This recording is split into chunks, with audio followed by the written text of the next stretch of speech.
पश्चिम घाटाच्या कुशीत वसलेल्या सह्याद्री व्याघ्र प्रकल्पामध्ये आपलं सहर्ष स्वागत आहे. महाराष्ट्रात अनेक व्याघ्र प्रकल्प आहेत, पण त्यातलं अतिशय सुंदर असं म्हणजे सह्याद्री व्याघ्र प्रकल्प. इथे वाघ, बिबट्या, गवा, चितळ असे अनेक प्राणी आहेत आणि इथे बघायला भेटते आपल्याला समृद्ध अशी जैवविविधता. इथे फक्त जैवविविधताच नाही, तर इथे मानव आणि वन्य प्राणी यांचे सहजीवन सुद्धा अनुभवायला भेटते.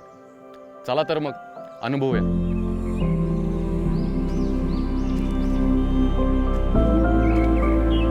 एखाद्या व्याघ्र प्रकल्पाच्या कोर क्षेत्रात मानवी वस्ती असणे हे वनजीवन संवर्धनासाठी चिंतेची बाब असते. वाघ, बिबट्या यासारखे मोठे मांसाहारी प्राणी जेव्हा मानवी वस्तीजवळ राहतात तेव्हा मानव वन्यजीव संघर्ष होतो आणि या संघर्षात वन्य प्राणी किंवा माणसालाही जीव गमावा लागू शकतो. मानवाच्या शेती व गुरेचराईमुळे वन्य प्राण्यांच्या नैसर्गिक अधिवासाला हानी पोचते. या कारणांमुळे शासनातर्फे कोर क्षेत्रातील नागरिक यांचे पुनर्वसन केले जाते, जेणेकरून नागरिक सुद्धा सुरक्षित राहतील आणि जंगली प्राणी सुद्धा सुरक्षित राहतील. पुनर्वसन होणाऱ्या गावातील नागरिकांच्या मनात कोणत्या भावना, भीती व शंका असतात हे जाणून घेण्याकरिता आपण आज पाथरपुंज गावात आलो आहोत.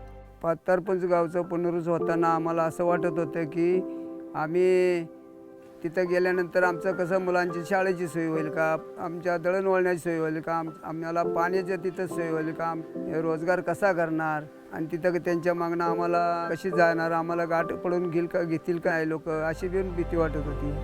पुनर्वसनाची प्रक्रिया व्यवस्थित समजून घेण्यासाठी व पुनर्वसन होणाऱ्या गावातील नागरिकांच्या मनातील भीती व शंका दूर करण्यासाठी वन विभागातर्फे काय प्रयत्न केले जातात हे व्यवस्थित जाणून घेण्याकरिता आपण RFO हेळवाक श्री संदीप जोपळे सर यांच्याशी बोलूया.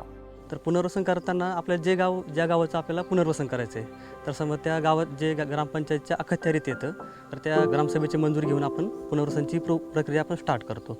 तर मग या पुनर्वसन प्रक्रियेमध्ये एक कुटुंब हे एक घटक मानलं गेलेलं आहे. पुनर्वसन हे ऐच्छिक स्वरूपात आहे. तर पर्याय एकमध्ये हा एक पॅकेजचा विषय असतो की त्यांना आपण काहीतरी एक समथिंग अमाऊंट देऊन त्यांनी स्वतःहून असं सांगायचं की आम्हाला पुनर्वसन करायचं आहे. आणि जे पर्याय 2 म्हणून आहेत, पर्याय 2मध्ये त्यांची जो बाधित व्यक्ती आहे, बाधित व्यक्तीची जेवढी जागा आपण संपादित करणार आहे तर तेवढी जागा आपण त्यांना द्यायची तिकडे. मला असं समजलं की 3 पिढ्यांपासून लोक इथं स्थायिक आहेत, म्हणजे जे ऑलरेडी इथं आहेत.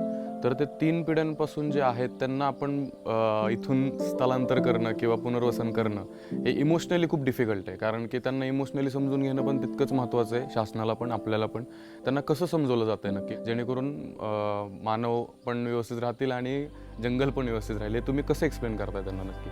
आम्ही सर्व वन विभागाचे कर्मचारी वेळोवेळी दर महिन्याला आम्ही गावामध्ये मिटिंग घेतो. त्यांच्या काय शंका असतील, लोक आम्हाला विचारतात तुम्ही आम्हाला इथून काढणार आहे बाहेर, तर दुसऱ्या ठिकाणी तुम्ही आम्हाला काय देणार आहे, तर इथून सुरुवात होते. मग तुम्ही आम्हाला कधी काढणार, काय काढणार, तिथं आम्हाला काय देणार, तिथं आपलं सगळं असणार का, शाळा असणार का, हे असणार का. तर आम्ही त्यांना मग हे सांगण्याचा प्रयत्न करतो. या पुनर्वसन धोरणामध्ये आपण एकूण 18 नागरी वस्ती सुविधा असतात त्या आपण त्यांना देण्याचा प्रयत्न करणार आहे. तर त्याच्यामध्ये प्रामुख्याने त्यांना राहायला घर, अंगणवाडी, शाळा, पाण्याच्या सुविधा, MSCBचं आपलं वीज कनेक्शन, असे हॉस्पिटल, दवाखाने वगैरे. तर अशा ज्या मूलभूत आपल्या ज्या 18 गोष्टी आहेत तर आपण त्या त्यांना तिथं देणार आहोत. शासनाकडून निश्चित केले जाते की पुनर्वसन केल्या जाणाऱ्या कुटुंबाला आर्थिक मदत तसेच जमीन मिळेल व ते तिथे घर बांधून त्यांचा रोजगार उपलब्ध करून घेतील.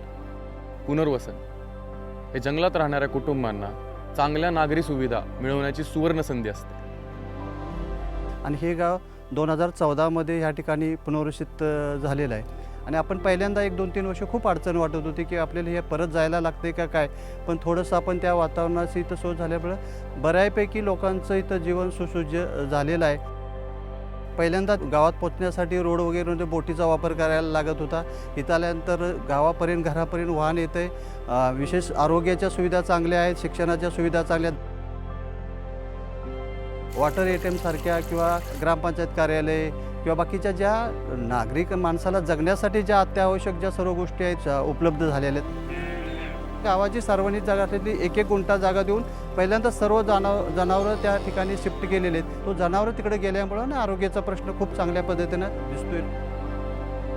पुनर्वसन ही फक्त संवर्धनाची योजना नसून तर समतोल साधण्याची योजना आहे, म्हणजे जेणेकरून जंगली प्राणी त्यांच्या जागेत एकदम व्यवस्थित राहतील आणि सेफ राहतील आणि मनुष्य हे जंगलाबाहेर राहून सुखसुविधात आनंदात राहतील.